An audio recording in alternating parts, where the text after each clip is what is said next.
Welcome Year 8 to our sequence of English lessons where we're going to look at a short story called The Last Days of Ojukwu. So it is a reading, prediction and inference exercise.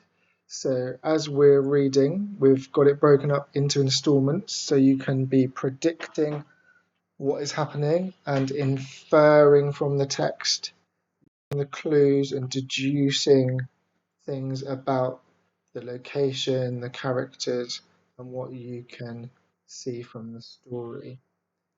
So there are 7 installments. We're going to look at 3 in this first session.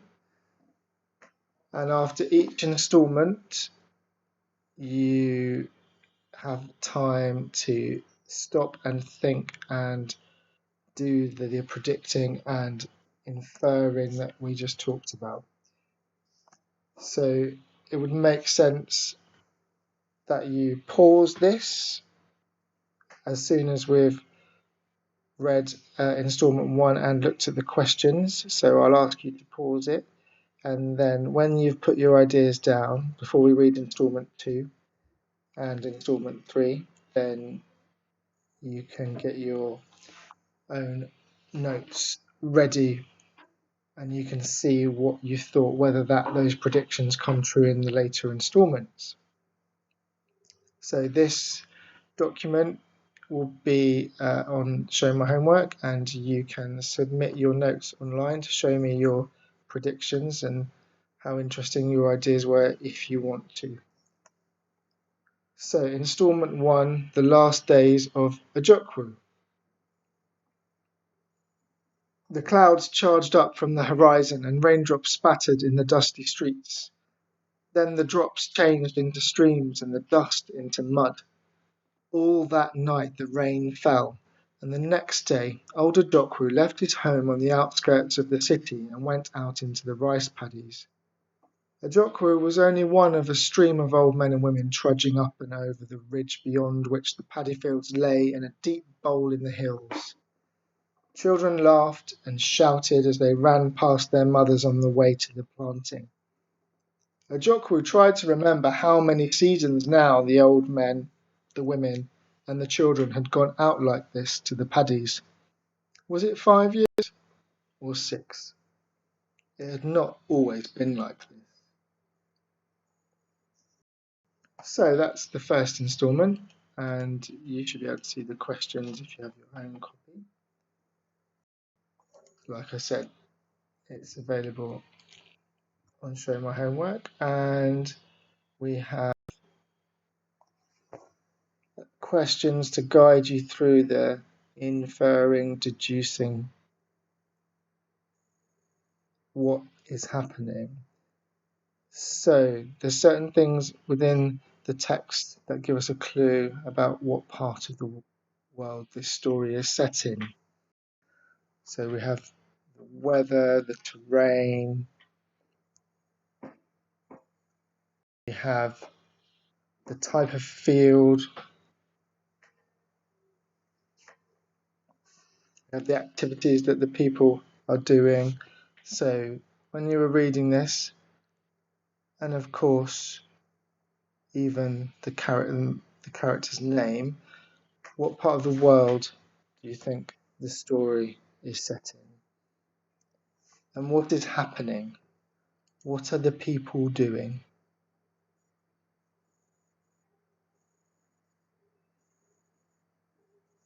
Who is taking part?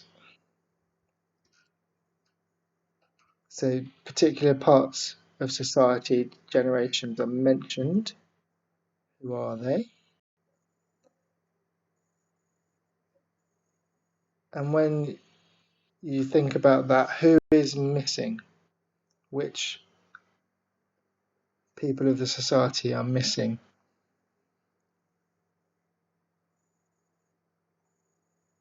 And for how long are they missing? What could last that long? What could be the reason for them not being there?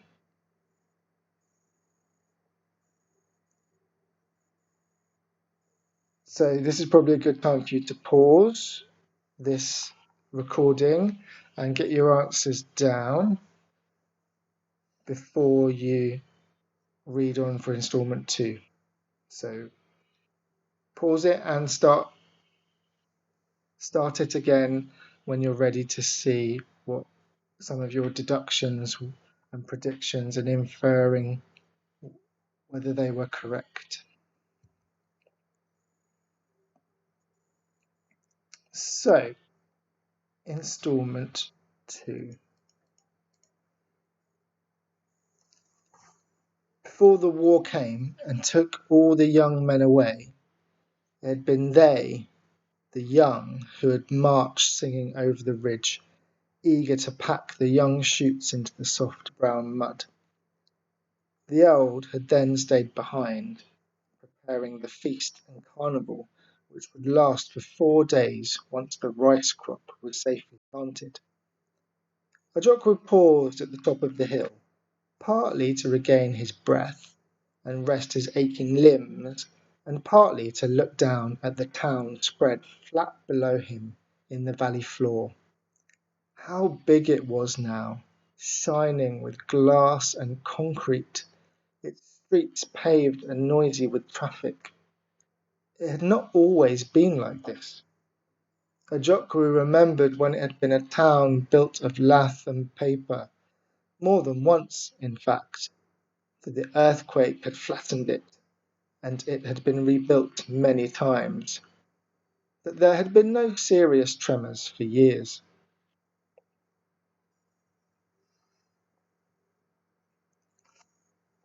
So, got more clues about this story, what is going to happen, possibly. What do you think? How do you think the story is going to end? Are there any clues here?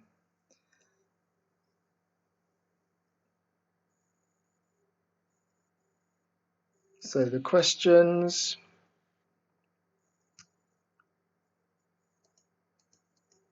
why does the writer mention the earthquakes that happened in the past?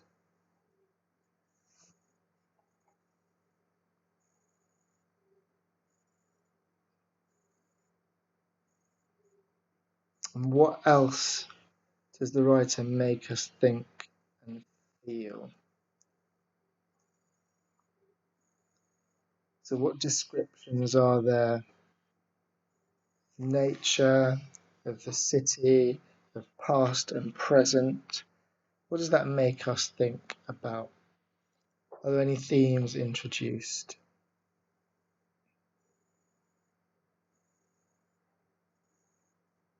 So now again would be a good time to pause.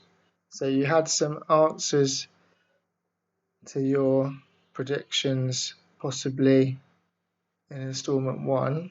So now's the time to pause and give yourself time to think before we read instalment 3.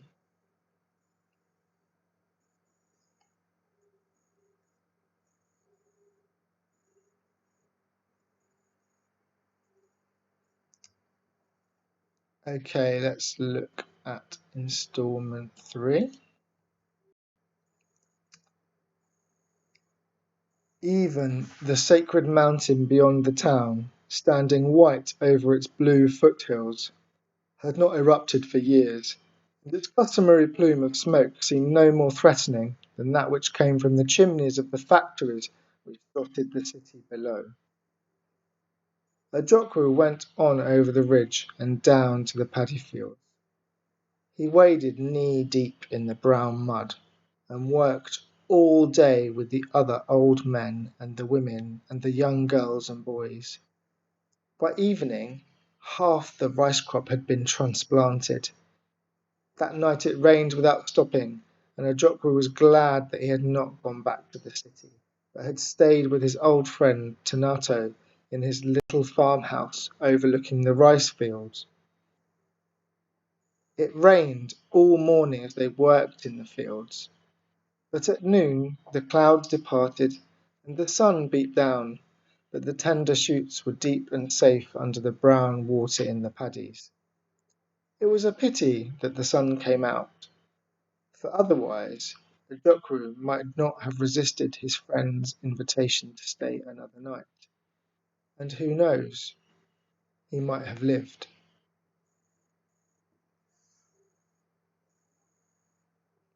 So some of you might have been predicting a tragedy, thinking about things happening in the future to Ojukwu, and here we just had evidence of a tragic ending. So, questions. Why does the writer mention the volcano?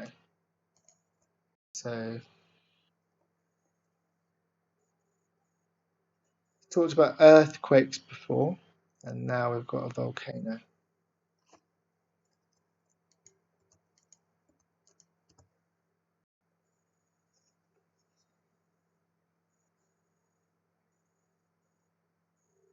What else does the writer make us think about other than the volcano? What comparison is there made?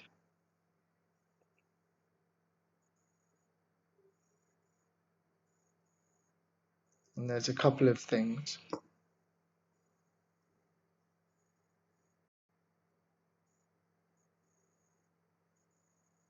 And then we've got the last two sentences. And who knows? He might have lived. How did you respond to that? How did you react? What did that make you as the reader feel?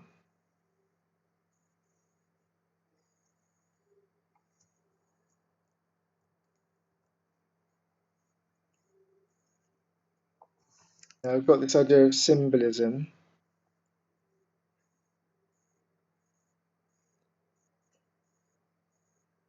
Can you spot anything that may be a symbol for something else?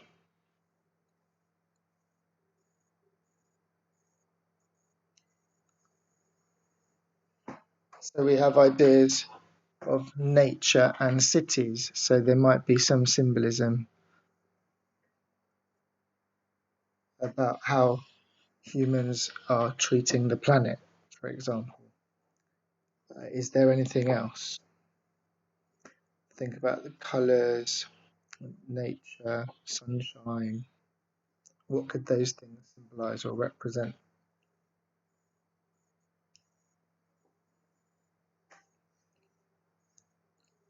So that is the end of this session installments.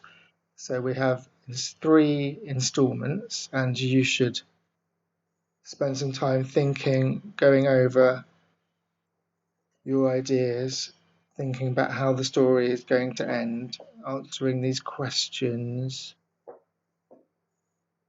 There are 4 more installments, and we will look at those in a following session. And I look forward to looking at some of your ideas and responses, deductions and inferences about these 3 installments. Thank you very much.